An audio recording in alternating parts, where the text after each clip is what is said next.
మాట్లాడుతున్నారా చెప్పాలి అధ్యక్ష. మేము కేవలం మద్యం దుకాణాలే నడుపుతున్నాం అధ్యక్ష. ఈ ప్రతిపక్షం వాళ్ళు అధికారంలో ఉన్నప్పుడు ఏకంగా బ్రోతల హౌసులే నడిపారు. దానికి అధ్యక్ష భాస్కర్ రెడ్డిని కొంచెం నోరు అదుపులో పెట్టుకుని మాట్లాడమనండి అధ్యక్ష. సైలెన్స్. నేను మాట్లాడిన దాంట్లో తప్పే ఉంది అధ్యక్ష. ఈ రమాదేవి గారు ఏంటో, ఈవిడ చరిత్ర ఏంటో, ఒకప్పుడు చిలకలూరుపేటలో ఏం చేసిందో అందరికి తెలిసిందే అధ్యక్ష. తప్పు.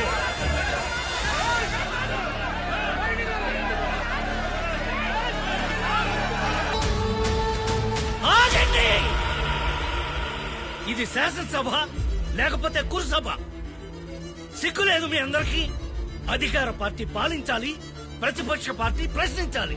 కానీ మీరేం చేస్తున్నారు? ఇందుకేనా ప్రజలందరూ మిమ్మల్ని గెలిపించి ఇక్కడికి పంపించింది?